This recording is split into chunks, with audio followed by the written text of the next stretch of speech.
Hi friends, welcome to കുംസ് world. നമ്മളിന്ന് ഉണ്ടാക്കാൻ പോകുന്നത് പനീർ ബഗ എന്ന് പറഞ്ഞൊരു ഡിഷാണ്.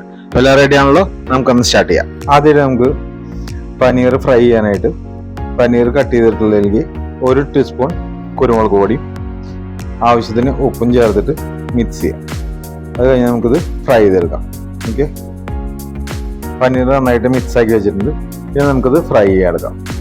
നമ്മളിപ്പോൾ പനീർ ഫ്രൈ ചെയ്യാനായിട്ട് 1 ടേബിൾ സ്പൂൺ നോർമൽ നമ്മുടെ ഓയിൽ, സൺഫ്ലവർ ഓയിലാണ് ഞാൻ എടുത്തിട്ടുള്ളത്. വെളിച്ചെണ്ണ യൂസ് ചെയ്യരുത്, ബാക്കി ഓയിൽ എടുക്കുക. അതായത് 1 പീസ് ബട്ടർ ഇടണം. കാരണം വെച്ച് കഴിഞ്ഞാൽ ബട്ടർ ഉണ്ടെങ്കിലാണ് നല്ലൊരു ടേസ്റ്റിലേക്ക് വരുള്ളൂ. ഓക്കെ, ബട്ടർ ഒന്ന് മെൽറ്റ് ആയി കഴിഞ്ഞാൽ നമ്മൾ നേരത്തെ മാരിനേറ്റ് ചെയ്ത് വെച്ചിട്ടുള്ള പനീർ അതിലേക്ക് ഇടാം.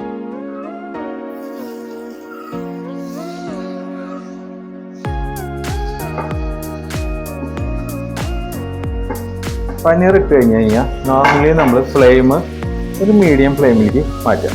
എന്നിട്ട് വേണം അതൊക്കെ, അല്ലെങ്കിൽ പെട്ടെന്ന് കരിഞ്ഞു പോകും. അതുകൊണ്ട് തന്നെ അധികം ഹൈ ഫ്ലെയിമിൽ വെച്ചിട്ട് ഒരിക്കലും പനീർ ഫ്രൈ ചെയ്തെടുക്കരുത്. നമുക്ക് തന്നെ കളറൊക്കെ ഒന്ന് ചേഞ്ച് ആയി വരുന്നവരെ ഒന്ന് വെയിറ്റ് ചെയ്യാം. പനീർ ഇപ്പോൾ ഒരു സൈഡ് ആയി തുടങ്ങിയിട്ടുണ്ട്. നമ്മൾ നന്നായി ഒന്ന് ഇളക്കിയിട്ട് കൊടുക്കണം. അതേമാതിരി തന്നെ പനീർ ഉണ്ടാക്കുമ്പോൾ അതിൽ കുറച്ച് ഉപ്പോ കുരുമുളകോ കുറഞ്ഞുകൊണ്ട് ടെൻഷൻ അടിക്കണ്ട. അതായത് നമ്മളിതിൽ ഇനി മസാലകളും കാര്യങ്ങളൊക്കെ ചേർക്കുമ്പോൾ അതിൽ നമുക്ക് ഇത് കറക്റ്റ് ചെയ്തെടുക്കാൻ പറ്റും കേട്ടോ. ഇത് ഓവറായിട്ട് മൊരിഞ്ഞു പോരുത്. അപ്പോൾ ഇളക്കിയിട്ട് നമുക്കൊന്ന് കുക്കായി കഴിഞ്ഞാൽ കളറിന് ചേഞ്ച് ആയി വരുന്നുണ്ട്. അങ്ങനെ ചേഞ്ച് ആയി തുടങ്ങി കഴിഞ്ഞാൽ നമുക്കിത് എടുക്കാം. അപ്പോൾ നമ്മൾ പനീർ വറുത്ത് കോരി വെച്ചിട്ടുണ്ട്. അപ്പോൾ ബാക്കി വരുന്ന ആ എണ്ണയിൽ തന്നെ നമ്മൾ ആദ്യം 2 തണ്ട് കറിവേപ്പിലയും 2 പച്ചമുളകും ഇടുന്നുണ്ട്. എന്നിട്ട് ഇതൊന്ന് മൂപ്പിച്ചെടുക്കാം. ജസ്റ്റ് ഒന്ന് വാടി വന്നുമ്പോൾ നമ്മൾ 2 സവാള, ഒരു മീഡിയം 2 സവാള അരിഞ്ഞത് നമ്മൾ അതിട്ട് കൊടുക്കണം. ഇനി ഇതിൽ ആഡ് ചെയ്യേണ്ടത് ജസ്റ്റ് ഒന്ന് ഇതാവട്ടെ, ഒന്ന് മിക്സ് ചെയ്തതിൻ്റെ ശേഷം ജിഞ്ചർ ഗാർലിക് പേസ്റ്റ് ഞാൻ യൂസ് ചെയ്യുന്നത് നമ്മുടെ വാങ്ങിക്കുന്ന പേസ്റ്റാണ്.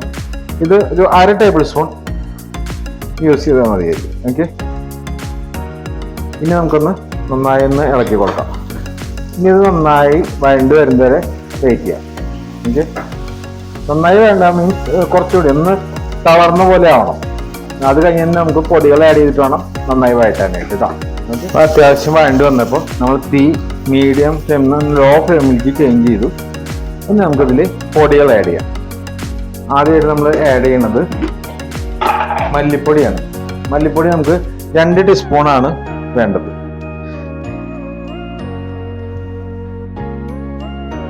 2 ടീസ്പൂൺ മല്ലിപ്പൊടി ആഡ് ചെയ്തിട്ടുണ്ട്. ജസ്റ്റ് ഒന്ന് ഇളക്കി കൊടുക്കാം.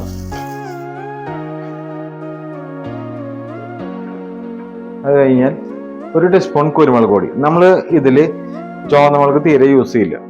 അപ്പോൾ 1 ടീസ്പൂൺ കുരുമുളക് പൊടി. അത് പച്ചമുളക് ഇട്ടിട്ടുള്ളത് നല്ല എരിവുണ്ടെങ്കിൽ നിങ്ങൾ അത്രയും നോക്കിയിട്ട് വേണം അത് ചെയ്യാനായിട്ട്. പച്ചമുളകിന് എരിവ് കുറവാണെങ്കിൽ കുരുമുളക് പൊടി കൂടുതലിടാം. പിന്നെ അതിൽ 1 ടീസ്പൂൺ ഫുള്ളായിട്ട് ഗരം മസാല, നമ്മൾ വീട്ടിൽ പൊടിക്കുന്ന ഗരം മസാല. ഓക്കെ, ഇത്രയാണ് പൊടികൾ യൂസ് ചെയ്യുന്നത്. ഇനി ഇത് നന്നായിട്ടൊന്ന് മിക്സ് ചെയ്യാം. നന്നായി ഒന്ന് മിക്സ് ചെയ്ത് വന്നതിന് ശേഷം നമുക്ക് ഉപ്പ് ചേർക്കാം. ഉപ്പ് നമ്മൾ ഏകദേശം ഞാൻ ഇവിടെ ചേർക്കുന്നത് 1/2 ടീസ്പൂണാണ്. ബാക്കി നമുക്ക് നോക്കിയിട്ട് ചേർക്കാം. പിന്നെ ഓൾറെഡി പനീറിൽ നമ്മൾ ഉപ്പും കുരുമുളകും ചേർത്തിട്ടുള്ളൂ. അപ്പോൾ എല്ലാം കൂടി മിക്സായി വരുമ്പോൾ എങ്ങനെയുണ്ടെന്ന് നോക്കിയിട്ട് വേണം നമുക്ക് ബാക്കിയുള്ളത് ആഡ് ചെയ്യാനായിട്ട് കേട്ടോ. നമുക്ക് ഒരു സാധനം കൂടിയും ആഡ് ചെയ്യണം. ഞാൻ നേരത്തെ വിട്ടുപോയതാണ്. ഒരു 1/2 ടീസ്പൂണിൻ്റെ താഴെയായിട്ട് മഞ്ഞൾപ്പൊടി കൂടി നമുക്ക് ആഡ് ചെയ്യണം കേട്ടോ. അതേപോലെ തന്നെ നമ്മൾ വഴറ്റുന്ന സമയത്ത് വെളിച്ചെണ്ണ കുറവായിട്ട് ഫീൽ ചെയ്യുകയാണെങ്കിൽ നമുക്ക് നമ്മുടെ സൺഫ്ലവർ ഓയിൽ, വെളിച്ചെണ്ണ യൂസ് ചെയ്യരുത്, സൺഫ്ലവർ ഓയിൽ നമുക്ക് ആഡ് ചെയ്യാം. ഞാനിപ്പോൾ ഇതിൽ കുറവായിരുന്നു, അപ്പോൾ ഒരു ടേബിൾ സ്പൂൺ കൂടി ഓയിൽ ഒഴിച്ചിട്ടുണ്ട്. അപ്പോൾ അത്യാവശ്യം വഴണ്ട് വന്ന സമയത്ത് നമ്മൾ ഒരു തക്കാളി എന്ന് ഉദ്ദേശിക്കുന്നത് പച്ച തക്കാളി അല്ല, പഴുത്തതല്ല, ഒരു മീഡിയം പഴുത്ത തക്കാളി നമ്മൾ ആഡ് ചെയ്യുന്നത്, ഒരു മുഴുവൻ തക്കാളി. അതെന്ന് വെച്ചാൽ അത് അധികം ഉടഞ്ഞു പോകരുത്. അതുകൊണ്ടാണ് നമ്മൾ അധികം പഴുക്കാത്തത് എടുക്കുന്നത്. ഓക്കെ, നമുക്കൊന്ന് മിക്സ് ചെയ്യാം. ആ തക്കാളിയുടെ പച്ചമണം പോകുന്നത് വരെ ഒന്ന് മിക്സ് ചെയ്യും. തക്കാളിയുടെ പച്ചമണമൊക്കെ പോയിട്ടുണ്ട്, കണ്ട ഉടഞ്ഞു പോയിട്ടില്ല എന്ന തക്കാളി. അത് നമ്മളിതിൽ ആഡ് ചെയ്യുന്നത് 1 കപ്പ് നാളികേരം ചെരുക്കിയത്. അതെന്തിനാ വെച്ച് കഴിഞ്ഞാൽ നമുക്ക് നല്ലൊരു ഫീൽ കിട്ടാൻ വേണ്ടിയിട്ടുണ്ട്. അതിന് വേണ്ടിയിട്ടാണ് നമ്മളിത് ആഡ് ചെയ്യുന്നത്. ഇനി നമുക്ക് നന്നായി മിക്സ് ചെയ്യാം. ഇത് നന്നായി മിക്സ് ചെയ്ത് കഴിഞ്ഞ് കഴിഞ്ഞാൽ അപ്പോൾ നന്നായി മിക്സ് ആയി വന്നില്ലേ, നന്നായി മിക്സ് ചെയ്തിട്ട് നമ്മൾ വറുത്ത് വെച്ചിട്ടുള്ള പനീർ എനിക്ക് ആഡ് ചെയ്യാം.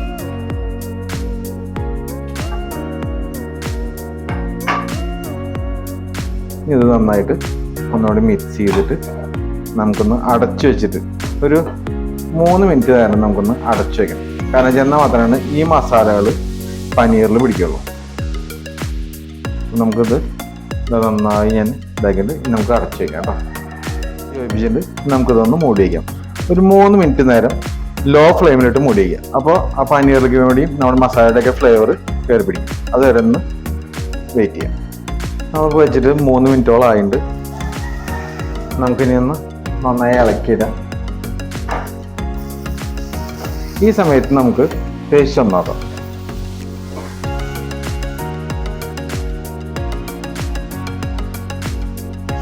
ഓക്കെ, അപ്പം നമുക്കിതിൽ എരിവ് കുറവാണ്.